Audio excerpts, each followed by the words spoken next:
Гэхдээ ер нь эдийн засгт улс орон дээр болж байгаа зүйлийг бол засагтаар л банк ярина л та. Ярьдаг.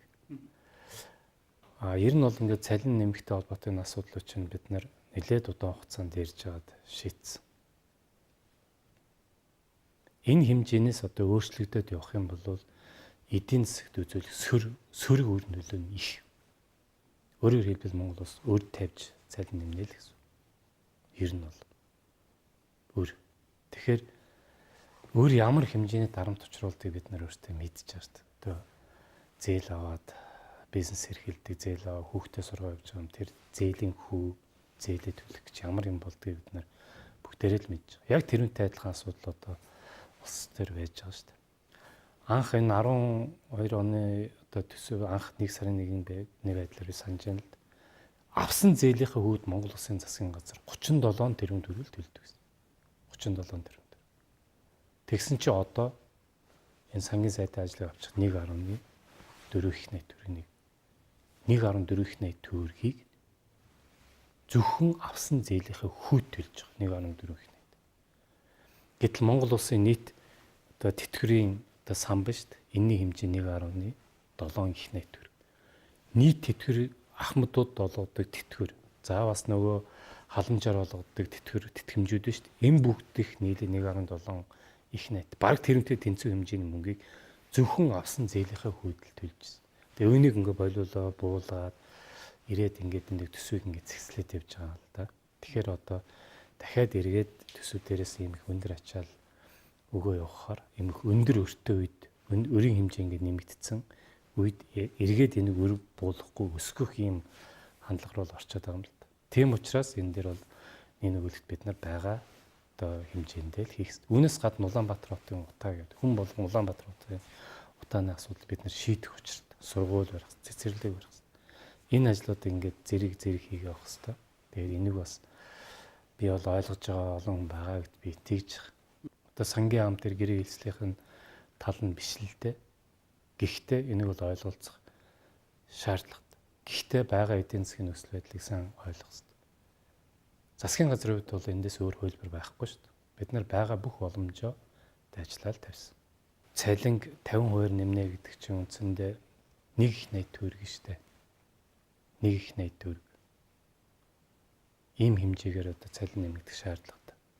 Яг хөө ингэ хэмнэлт гаргаад цалин нэмээд тэрийг бол яваад хийгээ явах бүрэн боломж бол байгаа.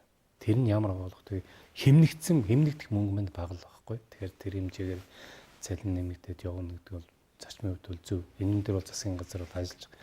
Гэхдээ одоо тэр их найдаар нь мөнгө одоо гаргаад явах боломж бол байхгүй. Энэ бодит байдлан дээр. Тэгэхээр бид нар энэ үе чинь мөнгийг гаргахын тулд нэлээд ажиллаж байгаа гаргаж байгаа ш. Тэгээд энэ мөнгө чинь зөвхөн нэг жилдээ биш байхгүй ингээд. Жил болгон цаашаа нэмэгдээд явдаг. Жил болгон. Тэгэхээр энэ жилийн нэг их найдгээ ботход эх жил нэг их найд, дахиад их найд, дахиад нэг их найд. Тэгээд 10 жил аваад 10 их найд төгрөг байхгүй. Ийм хэмжээний одоо орлогыг бид нар тогтвортой бий болгох учиртай. Тэгэхээр энэ хэмжээнийхээ орлого, зарлагаа бид нар хараад төсөв дээр учруулах дарамттай бодоод энийг бол хийж явдаг учиртай. Тэгэхээр бид нарын хувьд бол яах аргагүй одоо өөрийн ч асуултанд одоо яах 3.2 сая хүний эрх ашигт хэрэгтэй. Одоо эргээд 13, 16 гэдэг эргээд санаад үзээ л мөнгө хевлэл байх, мөнгө тараагаал хүмүүсүүд ингээл одоо сайн овцоо хаа 300 мянган төгрөгөөр тараагаал сайн оюутан, сайн ашаа, сайн малчин гэл юм хөтөлбөрөөр тараагаал 1.5 тэрбум доллар аваад ингээл тараагаал юм хийсэн. Им тараасан тийм ээ. Үр дүн нь юу бол? Тэгэхээр тийм өргүү зардал гарч яхад бас би энэ үйлдвэрчний хэвлэлийнхэн маань дуу хоолойгоо сайн хүргэж өгч явах хэрэгтэй л да эдийн засгийн буруу бодлого явж байгаа юм. Яагаад вэ гэхээр эдийн засгийн буруу бодлого явна гэдэг нь маргааш төрийн албан агчдын цалин эргээд Монгол улсын нийт 3.2 одоо сая хүний амьдрал сөргөөр нөлөөлөх зүйл. Тэр үед нь жагсаад бас тайлбарлаж байгаа юм. Хөөе та нар энэ мөнгө хевлж юм хийж болохгүй шүү. Жагсаад. Цуглаад ингээ буруу бодлого дээр бол ингээд айгүй тууштай тэмцэж байгаа юм. олон нийт бол эсэргүүцсэн шүү дээ. Манай төрийн албан агчид маань чимээгүй байсан тийм ээ. Яагаад чимээгүй байсан бэ? Нэг удаагийн биш ээ. Тогтмол цалин нэмэгдэх их усүртэй байх нь чухлаа гэж төрийн албан агчид маань үзчихсэн. Багш нар ч гэсэн эмнэлэг эрүүл мэндийн боловсролын салбарын тэгж үзчихсэн.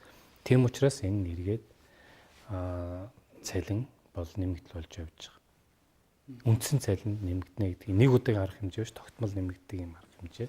Эргээд 19 онд тэгээ цаашдаа инфляцийн түвшинтэй уялдуулаад цалин нэмэгдээд явагдана. Энэ бол өөрөө суур зөв зарчим.